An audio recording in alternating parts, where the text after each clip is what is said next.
तीसरा अध्याय। बिंदुक ब्राह्मण की कथा। सूत जी बोले, शिनका सुनो, मैं तुम्हारे सामने एक अन्य गोपनीय कथा का वर्णन करूंगा, क्योंकि तुम शिव भक्तों में अग्रगण्य व वेदवेत्ताओं में श्रेष्ठ हो। समुद्र के निकटवर्ती प्रदेश में वाशकल नामक गांव है, जहां वैदिक धर्म से विमुख महापापी मनुष्य रहते हैं। वे सभी दुष्ट हैं एवं उनका मन दूषित विषय भोगों में ही लगा रहता है। वे देवताओं एवं भाग्य घर विश्वास नहीं करते। वे सभी कुटिल वृत्ति वाले हैं, किसानी करते हैं और विभिन्न प्रकार के अस्त्र शस्त्र रखते हैं। वे व्यभिचारी हैं। वे इस बात से पूर्णतः अनजान हैं कि ज्ञान, वैराग्य तथा सद्धर्म ही मनुष्य के लिए परम पुरुषार्थ है। वे सभी पशु बुद्धि हैं। अन्य समुदाय के लोग भी उन्हों की तरह बुरे विचार रखने वाले धर्म से विमुख हैं। वे नित्य कुकर्म में लगे रहते हैं एवं सदा विषय भोगों में डूबे रहते हैं। वहाँ की स्त्रियां भी बुरे स्वभाव की, स्वेच्छाचारिणी, पाप में डूबी, कुटिल सोच वाली और व्यभिचारिणी है। वे सभी सद्व्यवहार तथा सदाचार से सर्वथा शून्य है। वहाँ सिर्फ दुष्टों का निवास है। वाशकल नामक गांव में बिंदुक नाम का एक ब्राह्मण रहता था। वह अधर्मी, दुरात्मा एवं महापापी था। उसकी स्त्री बहुत सुंदर थी। उसका नाम चंचला था। वह सदा उत्तम धर्म का पालन करती थी, परंतु बिंदुक वेश्यागामी था। इस तरह कुकर्म करते हुए बहुत समय व्यतीत हो गया।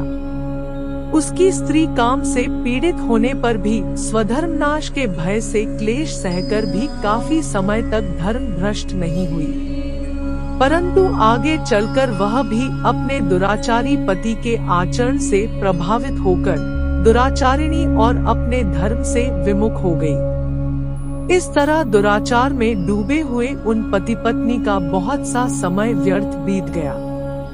वेश्यागामी, दूषित बुद्धि वाला वह दुष्ट ब्राह्मण बिंदुक समयानुसार मृत्यु को प्राप्त हो नरक में चला गया। बहुत दिनों तक नरक के दुखों को भोगकर वह मूढ़ बुद्धि पापी विंध्य पर्वत पर भयंकर पिशाच हुआ। इधर उस दुराचारी बिंदुक के मर जाने पर वह चंचुला नामक स्त्री बहुत समय तक पुत्रों के साथ अपने घर में रहती रही। पति की मृत्यु के बाद वह भी अपने धर्म से गिरकर पर पुरुषों का संग करने लगी थी। सतियां विपत्ति में भी अपने धर्म का पालन करना नहीं छोड़ती। यही तो तप है। तप कठिन तो होता है, लेकिन इसका फल मीठा होता है। ऋषि इस सत्य को नहीं जानता, इसीलिए वह विषयों के विषफ का स्वाद लेते हुए भोग करता है।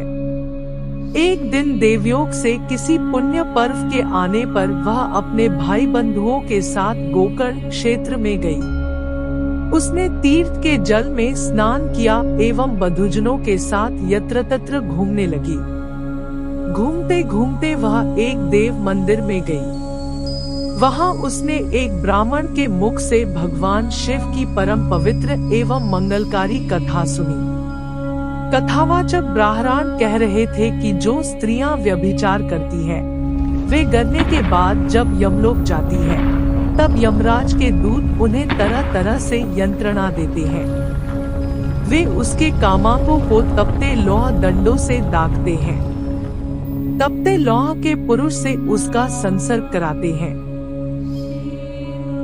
ये सारे दंड इतनी वेदना देने वाले होते हैं कि जीव पुकार पुकार कर कहता है कि अब वह ऐसा नहीं करेगा, लेकिन यमदूत उसे छोड़ते नहीं। कर्मों का फल तो सभी को भोगना पड़ता है। देव, ऋषि, मनुष्य सभी इससे बंधे हुए हैं। ब्राह्मण के मुख से यह वैराग्य बढ़ाने वाली कथा सुनकर चंचुला भय से व्याकुल हो गई। कथा समाप्त होने पर सभी लोग वहां से चले गए। तब कथा बाँचने वाले ब्राह्मण देवता से चंचुला ने कहा है, ब्राह्मण धर्म को न जानने के कारण मेरे द्वारा बहुत बड़ा दुराचार हुआ है। स्वामी, मेरे ऊपर कृपा कर मेरा उद्धार कीजिए। आपके प्रवचन को सुनकर मुझे इस संसार से वैराग्य हो गया है। मुझ मूढ़ चित्तवाली पापिनी को धिक्कार है। मैं निंदा के योग्य हूँ। मैं बुरे विषयों में फंसकर अपने धर्म से विमुख हो गई थी। कौन मुझ जैसी कुमार्ग में मन लगाने वाली पापिनी का साथ देगा? जब यमदूत मेरे गले में फंदा डालकर मुझे बांधकर ले जाएंगे और नरक में मेरे शरीर के टुकड़े करेंगे, तब मैं कैसे उन महायातनाओं को सहन कर पाऊंगी? मैं सब प्रकार से नष्ट हो गई हूँ, क्योंकि अभी तक मैं हर तरह से पाप में डूबी रही हूँ। हे ब्राह्मण, आप मेरे गुरु हैं, आप ही मेरे माता पिता हैं। मैं आपकी शरण में आई हूँ। मुझ अबला का अब आप ही उद्धार कीजिए।